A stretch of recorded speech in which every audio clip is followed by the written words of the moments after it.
If you haven't done so yet, please subscribe to the channel. And if you're enjoying these stories, there's a link to buy me a coffee below. This is the Chassidic Story Project with Barak Hullman, podcasting from Jerusalem, Israel. This podcast is sponsored by listeners just like you. To become a supporter of this podcast, please go to HasidicStory.com, HASIDIC story.com. You'll never know, you'll never know, you'll never know, you'll never know. The holy Apter Rav, Rabbi Avraham Yoshua Heschel, had a son whose name was Yitzchak Meir. And one day, Yitzchak Meir says to his father, "You know, Tati, I was thinking, we're so lucky to be living here in Poland. We have so many great Rebbes and Tzaddikim, so many holy people to guide us in serving Hashem and to raise us up with their acts of chesed and their davening. But when I think about the Jews in Germany, there's no one there for them. There's no Rebbes. There's no great Tzaddikim for them. How do they grow in their service of Hashem?"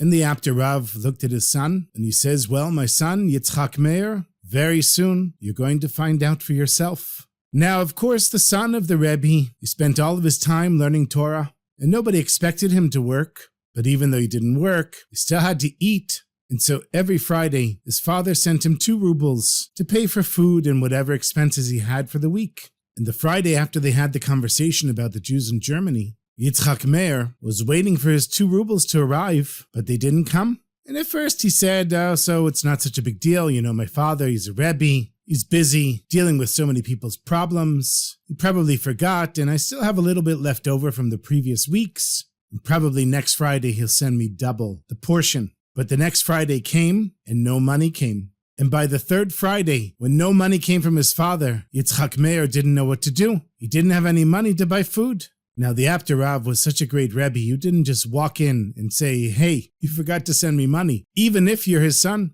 So Yitzchak Meir went to one of his friends, one of the fellow Chassidim of his father, and he said, "I know it's a big favor to ask of you, but you know, my father sends me 2 rubles every week, and it's been 3 weeks since he sent me anything, and I need you to find out what's going on. Why isn't he sending me the money?" And the Chassid said, "Listen, Yitzchak Meir, you know, we've been friends for many years, but I've never been alone with your holy father. And I'd be scared just to be with him by myself, yet alone ask him for money, even for you." But Yitzchak Meir kept telling his friend, "No, you gotta help me. You remember I helped you with this thing and that thing? You need to do me a favor as well." And so reluctantly the friend agreed. He knocked on the Rebbe's door.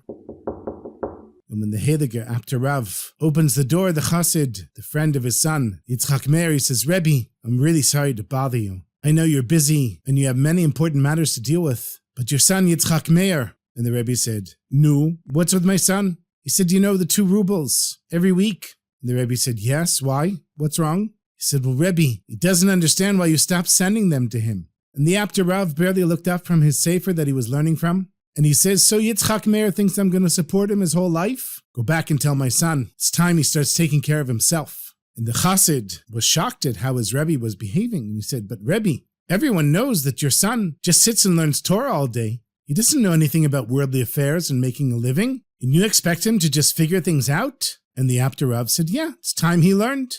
But I guess you're right. He doesn't have any experience, so I'll give him a little bit of advice." He left the room and came back with a few rubles. He gives it to the Chassid and says, "Please give this to my son. And tell him it's the last money that he's going to get from me. And then tell him to go to Italy and use these rubles to buy esrogim for Sukkot. Between Rosh Hashanah and Yom Kippur, he should then go to Germany, where he can sell the esrogim for a lot of money and live off the profit for the rest of the year." And so the Chassid ran back to Yitzchak Meir, and he gave him the money, and he gave him the advice, and Yitzchak Meir was besides himself. He didn't expect this, but not only that, he said to himself, "If I'm in Germany between Rosh Hashanah and Yom Kippur, I won't be with my father. What kind of davening will I have in Germany, away from my father, the Rebbe?" But he consoled himself. He said, "Well, if my father's right and I make enough profit to live off the whole year, I can hire a fast wagon to take me back and be back in time for Sukkot." And so Reb Meir went to Italy and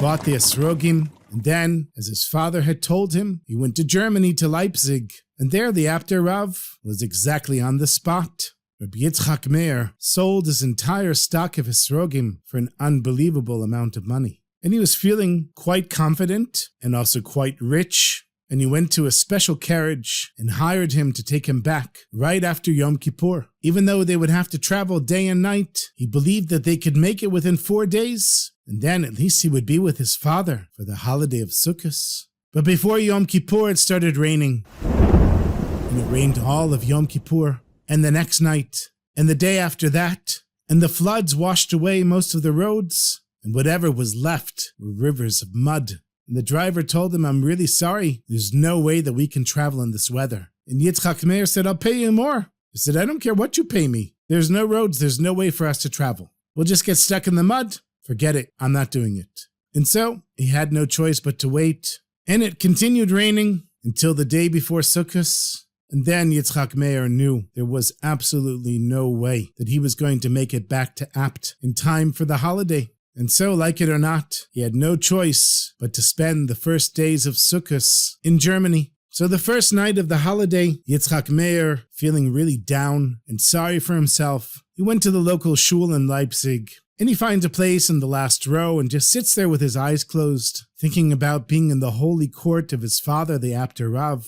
And he was so lost in his thoughts that when he finally opened his eyes and looked around, he realized he was the only person left in shul. Part of it because he wasn't paying attention, but part of it was because he forgot that the Jews in Germany don't sing and dance like the Chassidim in Poland, and the davening ends very quickly. He thought to himself, "Oy vey, what am I going to do now?" He was so busy thinking about the beauty of Sukkot and Apt that he missed his chance to be invited to somebody's sukkah for a meal and for a place to sleep.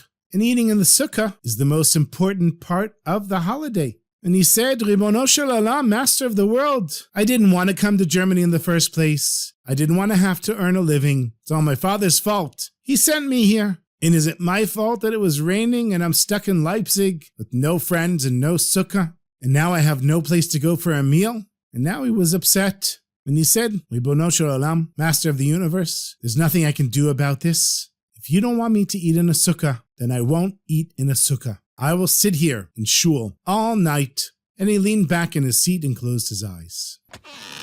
And a few minutes later, he hears somebody come into the shul. He opens his eyes and turns around, and he sees a baker coming in. The baker was covered from head to toe in flour. And Yitzchak Meir watches him walk to the front of the shul, and he's not very impressed with this baker. So he closes his eyes and tries to go back to sleep. But when the baker started davening, he davened so loud that Yitzchak Meir had to sit up. And not only that, couldn't believe what he was hearing. This baker had no clue how to daven. Even though it was the holiday, he started with the weekday prayers. And he read the service completely out of order and mispronounced almost every word. It sounded so funny to Yitzchak Meir that he could barely hold himself back from laughing. And he thought, "Well, Hashem, you do have a sense of humor. Even if you forced me to be in this miserable place for my favorite holiday, at least you sent me an entertaining baker to make me laugh." And when the baker finally finished davening and walks out of the shul, Rabbi Yitzchak Meir says to him, "Excuse me, my friend, please, the baker, excuse me." And the baker turns around, he says, "I don't live in Leipzig. Do you think I could come home with you and eat in your sukkah?" And the baker says, "Well, I have to warn you. There's a strong wind tonight and my sukkah is not very strong. It's also on the top of my roof. As long as it didn't blow down, I'm happy to have you. But if it did, we both don't have a sukkah." So Yitzchak Meir goes back with the baker to his house. And oi, what a house. It was a rundown shack. The windows were broken. The doors were about to fall off the hinges. The baker starts to walk up towards the roof. And at some point, they see a shaky ladder with every other rung missing. And Yitzchak Meir thinks to himself, this is a matter of life and death, getting up to this sukkah. But they make it up there, and the sukkah is still standing. And Yitzchak Meir thought, if you can call this a sukkah, because it was in pretty bad shape. The wind blew through all the cracks, and it shook with every gust of wind. There were no decorations, just a little three-legged table and some broken stools. And Yitzchak Meir is thinking about his father's sukkah in Poland, how big and elegant and beautiful and holy it is. And to think he's the son of the Rebbe and he has to be in a sukkah like this. but he knew he had no choice. It was this or nothing. So he goes in and sits on a shaky stool. He thought it was a miracle it didn't collapse under his weight. And now you know, before we start the meal on Sukkot, we say a special prayer, inviting the 7 holy shepherds, Avraham, Yitzchak, Yaakov, Moshe, Aaron, Yosef, and Melech David, and King David. And of course, the Chassidim in our day also invite their rebbes. So on the first night, the special guest is Avraham Avinu, Abraham our father. And the second night is Yitzchak, Avraham's son, and so on throughout the week. And the baker puts a bottle of wine and some challah and some herring on the table, and then he gets up and stands at the entrance of the sukkah. And he wanted to open up his big prayer book to find the prayer to welcome Avraham Avinu, but he couldn't find the place. So he just stood there flipping through the pages until finally Reb Meir got up and helped him. And when he points to the place in the siddur, the baker starts to read, but again, every other word he mispronounces, and eventually he gets frustrated, closes the book, and he says, Holy Avraham Avinu, or Holy Father Avraham, please be my guest in my sukkah tonight. And just then, Yitzchak Meir hears footsteps coming across the roof.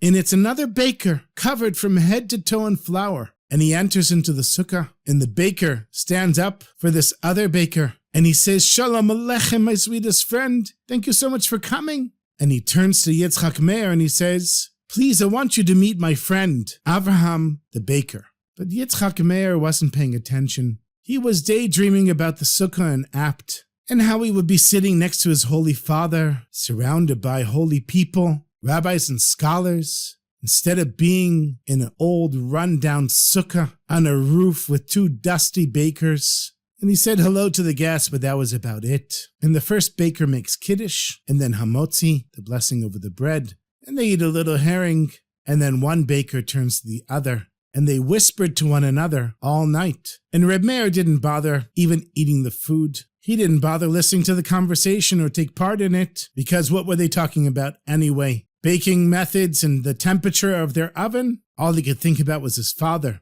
and the huge, beautiful meal they'd been having in his sukkah, and the beautiful Divrei Torah they'd be sharing, and the singing, and the Chassidim. And since there's 2 days of Yom Tov, Rabbi Yitzchak Meir had no choice but to stay for the next day. And he couldn't sleep all night because the sukkah, every time the wind came, it would shake. And the next morning after davening, they come back to eat the meal, and he's feeling really miserable. And it comes nighttime, and already he knows that the baker can't find the blessing in the siddur. So Rabbi Yitzchak Meir opens the siddur for him and shows him the right place. And then he goes and sits down on his stool and closes his eyes and tries to fall asleep.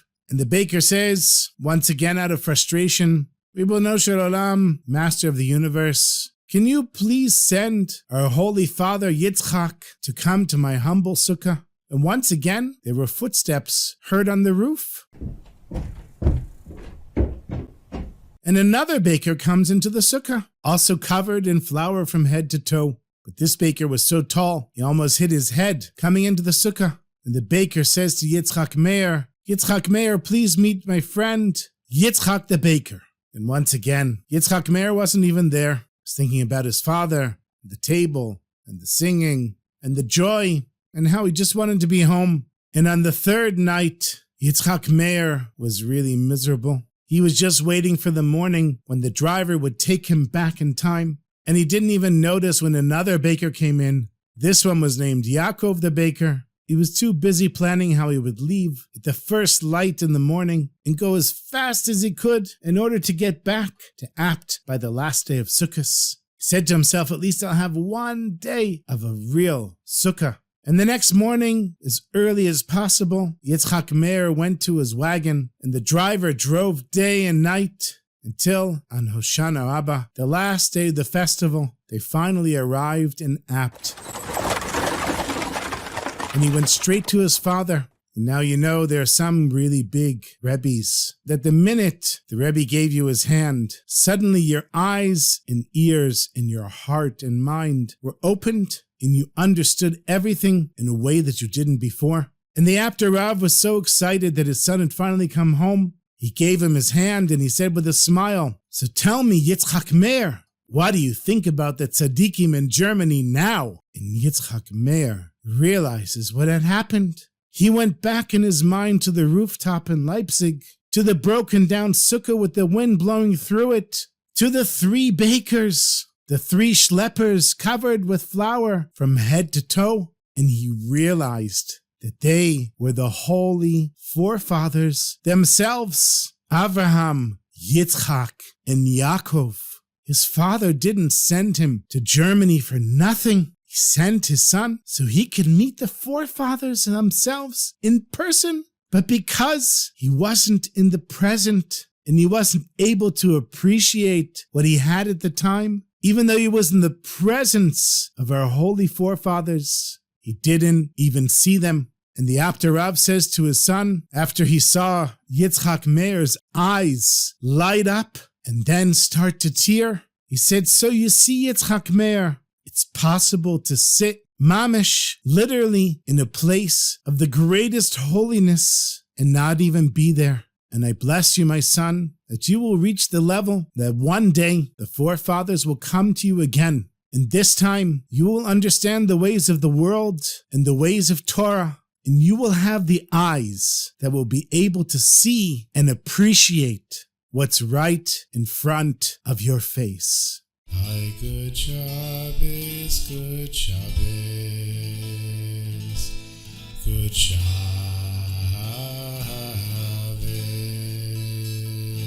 Hallelujah.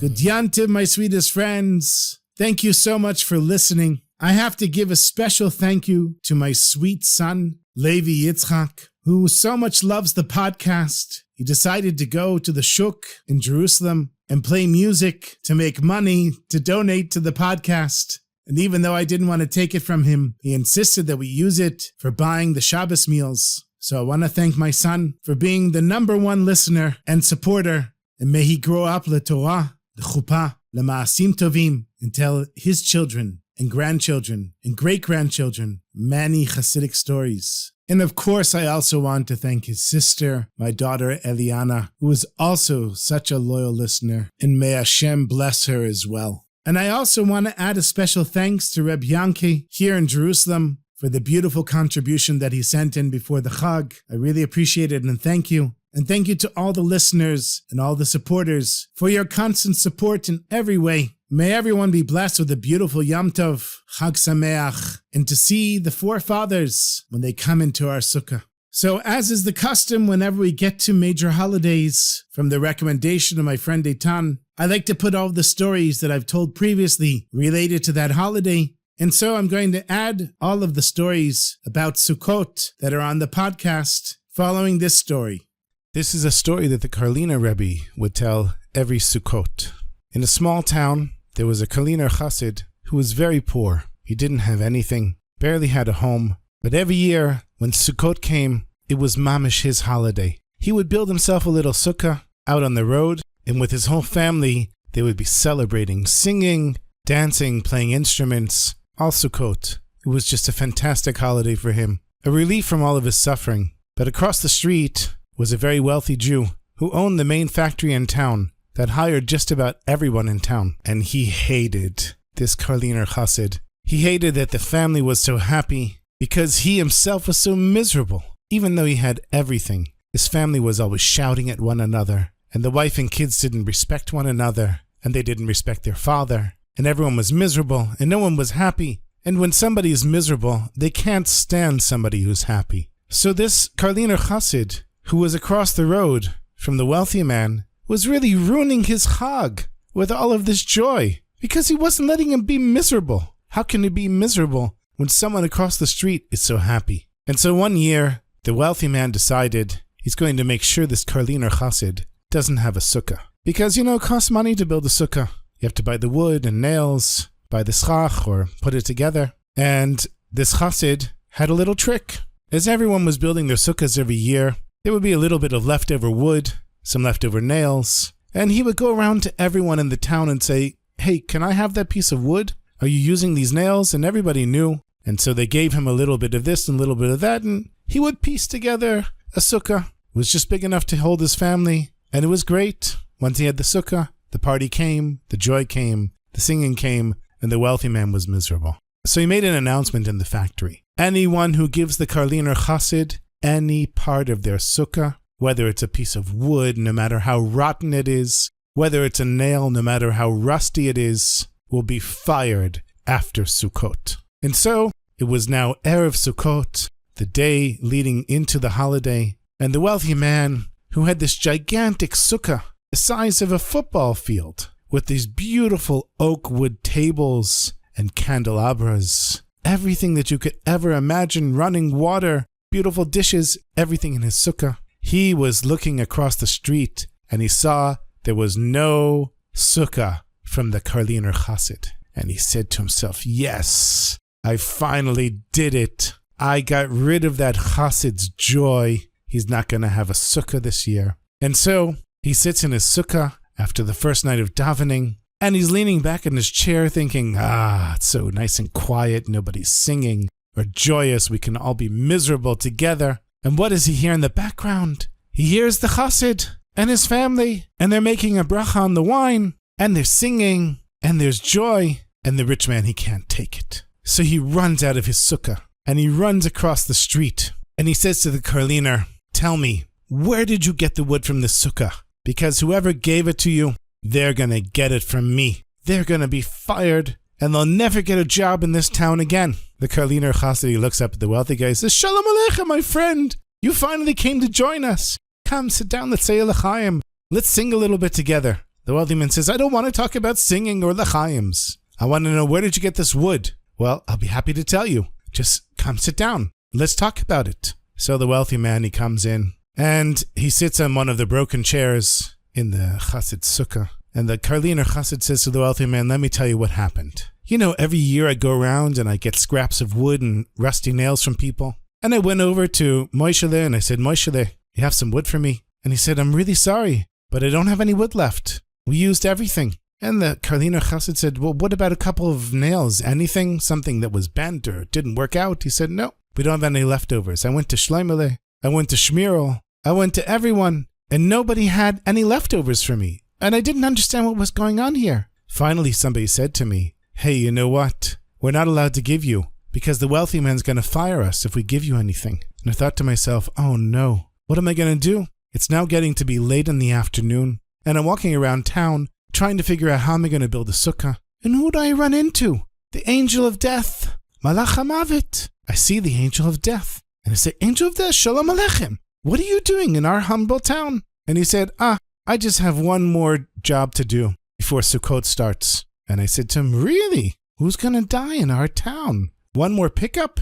And he says, you wouldn't believe it. And the Karliner Chassid says to the wealthy man, you wouldn't believe who his last pickup was, staring right into his eyes. Angel of Death said he was coming for you. And I told the Angel of Death, listen, brother, that guy, he's already dead. You don't even need to bother. He's so sad and depressed all the time. I think death would be better than his life. You don't need to bother him. The Angel of Death said, really, he's that sad? And I said, yeah, he's really that sad. Well, I guess if he's that sad and depressed, I don't really have to bother. Thanks for saving me the work. And now the Angel of Death was about to leave. And I said to him, hey, can you do me a favor? And the Angel of Death says, sure. He said, listen, I really need a sukkah for the holiday. Do you have any ideas of what I can do? And he said, well, you know what? I'm not scheduled to be back here until after Sukkot. So why don't you go to where the Chevra Kadisha has the wooden stakes, where they put Po Nitman, here lies somebody who died, and you can build your sukkah from that. So he said to the wealthy man, look around my sukkah here. And the wealthy man looks around and sees that all of the wooden planks in the sukkah have a Pei Nun that's for Po Nitman, here lies, where they would put the name of the person who passed away. He said, so you see, since the Angel of Death said nobody's going to die, I was able to take this wood from the cemetery. And the wealthy man, it really shook him to his core. And he started crying. And he said to the Chassid, what am I supposed to do? I have this sadness in my heart. I'm always angry and upset. Tell me, I have everything. but I have no joy. And you, who really has nothing, you're happy all the time. Where do you get all this joy from?" The Chassid said, if you want to be joyous, you have to come to my Rebbe, the Karliner Rebbe, and then you can learn what true simcha, what true joy is." And so the wealthy man went to Karlin with the Chassid, and even though he was always full of anger and sadness, over time he became one of the greatest Karliner Chassidim, and he had no problem connecting with the joy in his heart. You know, sometimes, my sweetest friends, we just need somebody to light a little spark inside of us. And for this wealthy man, who eventually became such a big Karliner Chassid, it was the little poor Karliner Chassid across the street who did it for him through his singing, through his dancing, and never giving up. Because even though nobody wanted to help him, by remaining an optimist and davening and having emunah, even the angel of death came to help this Chassid build his sukkah. Good yantiv, my sweetest friends, good yantiv.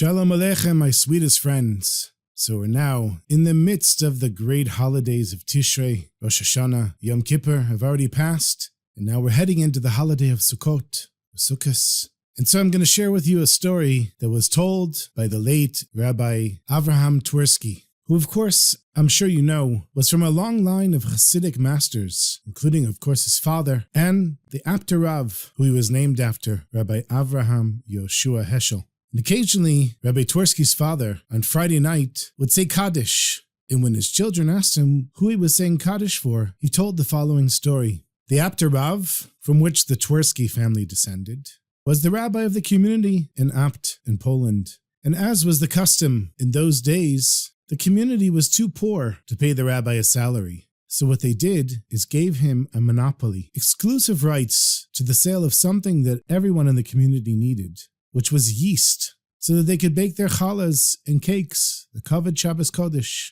And so the only person in town that was allowed to sell yeast in the Jewish community was the rabbi, and everyone was obligated to buy their yeast from the rabbi. Now, the yeast didn't sell for very much, and it just made a meager living for the rabbi and his family, and they struggled to make ends meet. And one year, as the holiday of Sukkot was coming, the Apter Rav saw that he didn't have enough money to buy any food for the holiday. Not candles, and certainly not an etrog and a lulav. And my sweetest friends, sometimes I know what it is to be in that situation. So I can understand the frustration of the Apter Rav. And he said to his wife, listen, v'seim berkat hamazon, nal tatechenu Hashem Elokeinu. Please Hashem, don't make us ask for lo yedei matna basar v'dam v'lo yedei alva'atam. Not from money from our fellow humans, and not for taking a loan. Ki'im liadcha malea ptucha v'akdosha v'archava, but rather directly from you, Hashem, from your open, outstretched, broad hand, shelo nevosh v'lo nekalem leolam va'ed, that we won't be embarrassed ever,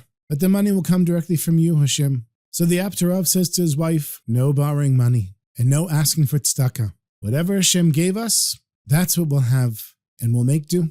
And so the Rebbe left to go to shul, sit and learn, daven, say tehillim, and ask Hashem to help. And shortly after the Rebbe left, a stranger came and knocked on the door. He says to the Rebbetzin that he's a merchant, and that he's traveling from town to town, and that he saw that he won't be able to reach his hometown by the time the holiday of Sukkot starts, so would he be able to spend the Yom Tov here with the rabbi of the town? He also said that he was carrying a large sum of money from his business dealings, and he figured the rabbi's house is probably the safest place that he could think of. So he asked the Rebbitzin, so can I stay here with you for Yom Tov? And she says, yes, of course. We would be happy to host you. We only have one problem. We don't have any money. And if we don't have any food, we'll be okay. But we can't ask a guest like you to come and eat nothing with us, so I'm really sorry. And the merchant says, oh, that's not a problem. He takes out a large bill of money from his purse and hands it to the Rebbitzin. He says, it's still early in the day. There's plenty of time for you to buy everything you need for Yom Tov. Then he takes out another bill and gives it to her and says, here, buy everything you need. Don't hold back, and if you need more money, just come to me. I'm just looking for a place where I can spend Yom Tov, rest in peace, and not have to worry about anything. And the merchant said to the wife, I'm assuming that if you didn't have any money for food, you also don't have any money for buying a lulav and esrog. So I'll take care of it for your husband. And he goes and buys the finest lulav and esrog that he can find in the market. So the Rebbitzin took the money. It wasn't a loan, and it wasn't tzedakah. It was the merchant wanting her to do a service for him, provide hosting and meals. So she went to the market and she bought all the food that she needed.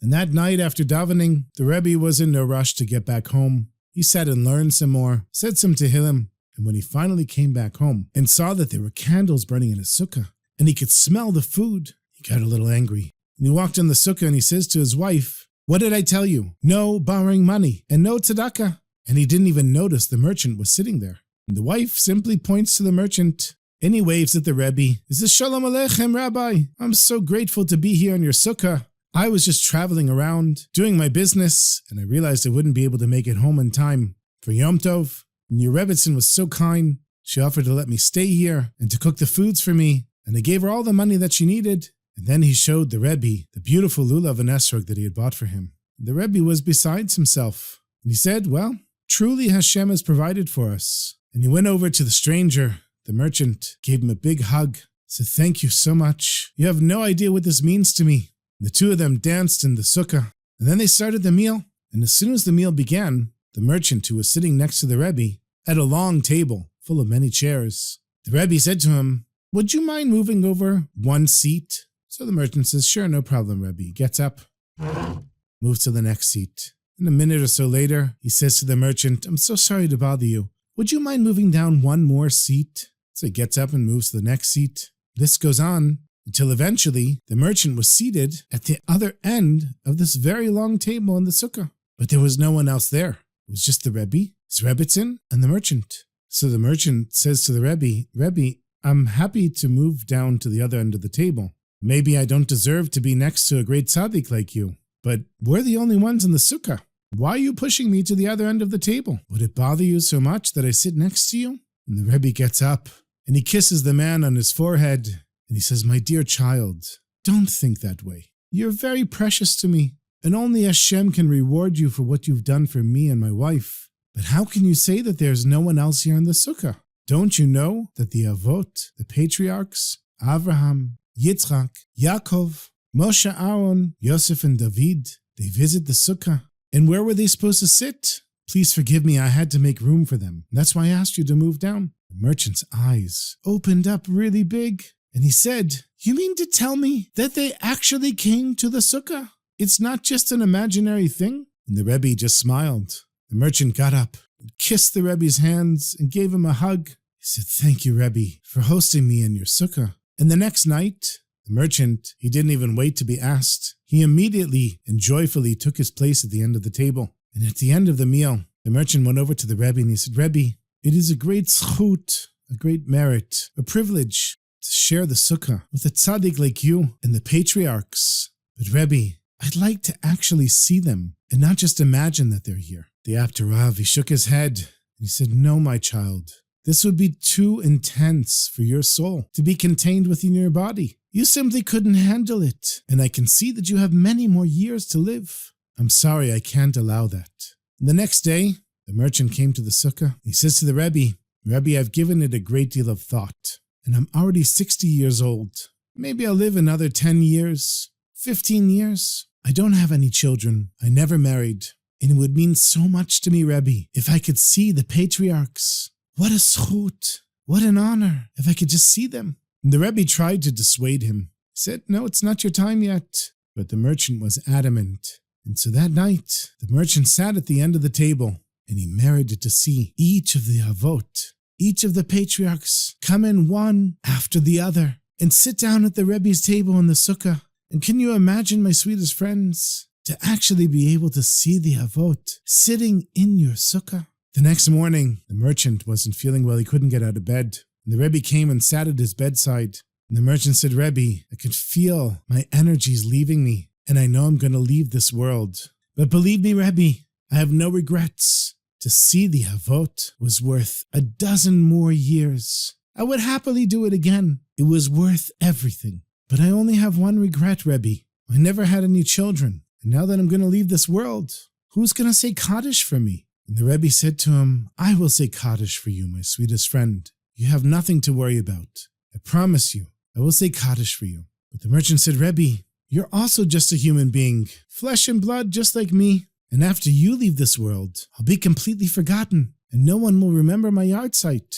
And the Rebbe thought for a moment, and he said, I'm going to leave instructions in my will that my descendants will say Kaddish on Friday night in your memory. And so Rabbi Twersky's father said that he would say Kaddish on Friday nights in the memory of the merchant who merited both the privilege of providing for the Apter Rav the food for the holiday in his lulav and esrog, and also had the merit to see the ancestors of the Jewish nation. May we all be blessed to see the patriarchs and all the holy Rebbes and still stay in this world in good health and serve Hashem b'simcha. Amen! Amen, brother.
Everybody who's been to the old city of Jerusalem knows that before there were water pipes and irrigation, the residents of Jerusalem received all their water from large cisterns that were dug in and around the old city. The way it worked is the winter rains would come, fill the cisterns, and then people would have water to live off of until the next winter came. It was in the early years of the 1600s when the Ottomans were ruling over the land of Israel, and there was a serious drought. All the winter months came and went, and it didn't rain. The days kept passing, no rain, just beautiful, clear skies. Well, it wasn't so beautiful when you needed water. The earth was drying up and starting to crack.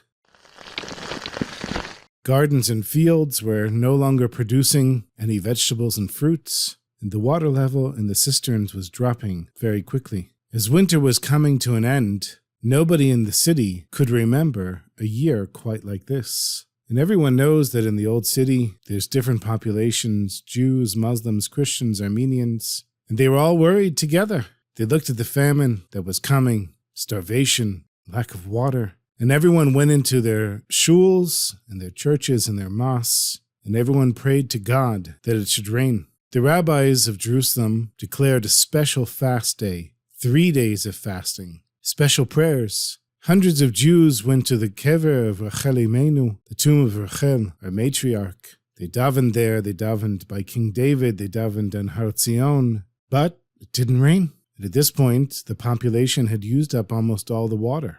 Everyone looked at the sky, no rain was coming. We were heading towards spring, and nobody knew what to do.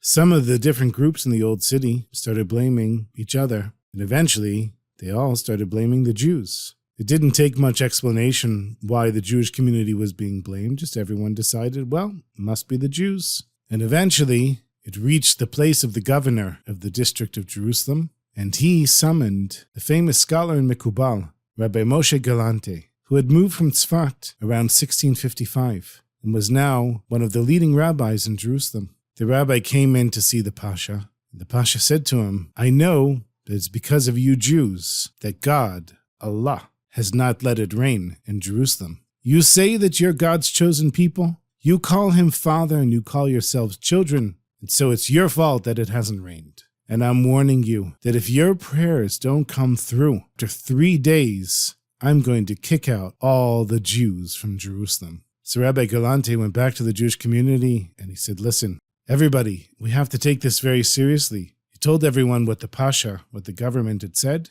It wasn't enough that they didn't have water and that they were fasting. Now they might get kicked out of Jerusalem. People were kind of depressed. They didn't really know what to do. And they all came together. They stood at the Kotel, the Western Wall. They begged Hashem to have compassion on the Jewish people and everybody in the land of Israel. The first day passed and the second. And when the third day came, nothing had changed. The skies were still blue, not a single cloud in the sky. Everyone got together again, hungry and thirsty, fasting, begging Hashem for compassion. And as the day was coming towards an end, Rabbi Galante announced that everyone should go home and get their raincoats, umbrellas, and their special rain boots. So everyone was quite surprised. They looked at one another, but the rabbi said to do it, so they did. They came back to the shul, umbrellas, raincoats, and boots in hand. And he said, "We're going outside the walls of the old city to the tomb of Shimon HaTzadik, the great sage and high priest from the early years of the Second Temple." So everybody followed, and as they're leaving the city, the chief of police saw this parade of Jews with their umbrellas and their galoshes, their raincoats, and he heard that they were marching to the grave of Shimon HaTzadik, and he got so angry. He went over to Rabbi Galante, slapped him in the face. He said, "The people of this city are suffering so much, and you're making a mockery. You're laughing at us with these umbrellas and this parade." He was so angry at the rabbi. The rabbi ignored him and just continued walking until they got to the grave of Shimon HaTzadik. The rabbi went inside and laid down on the kever, on the tombstone, and started crying. And eventually he fell asleep, and everyone knew not to bother him. They continued saying Tehillim and davening to Hashem, and all of a sudden they felt a little breeze. It was like a soft, gentle wind. And then it started to pick up, and then it became a serious wind. And then they looked up at the sky, and they saw great clouds. They were clearly rain clouds. And then there was one drop, and then another, and a little drizzle. And after that, it started pouring rain.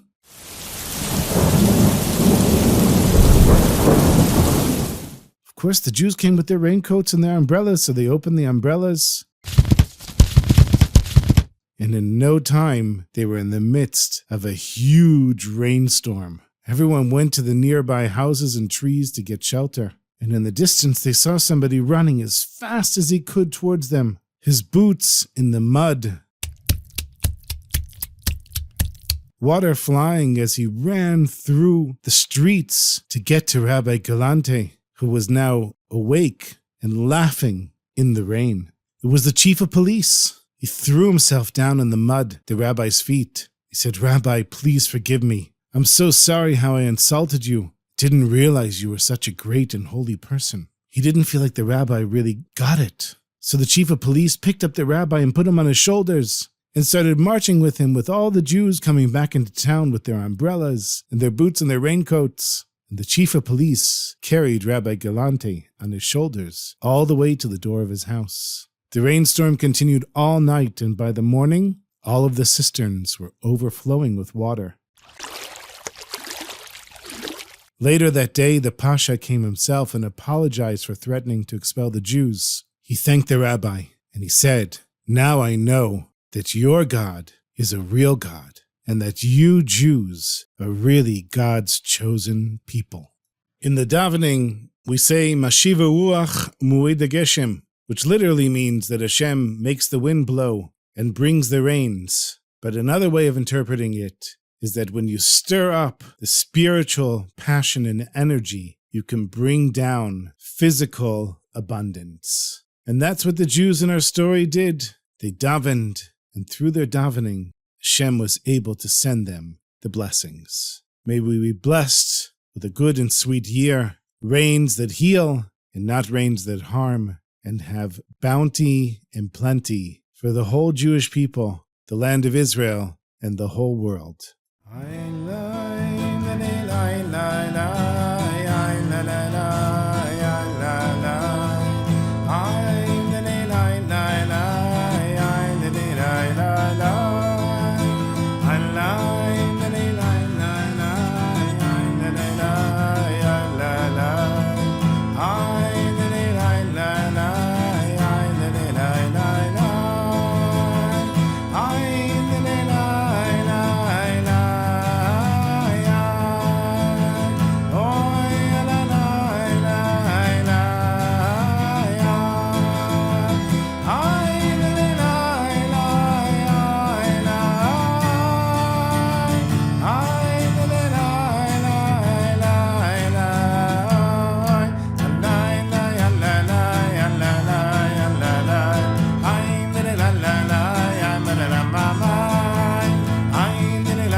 Well, if you made it this far, my sweetest friends, you are truly loyal listeners of this podcast. And I want to bless you and your families with the sweetest holiday. So I won't be putting out an episode next week because it's Chol HaMoed Sukkot. But the week after, Be'ezrat Hashem, Hashem will give me the strength and the time to put out yet another episode. So until then, my sweetest friends, take care of yourselves. Have a beautiful holiday. And if you're listening on YouTube, make sure to leave me a comment. And thank you so much, my friends. Sei gesund.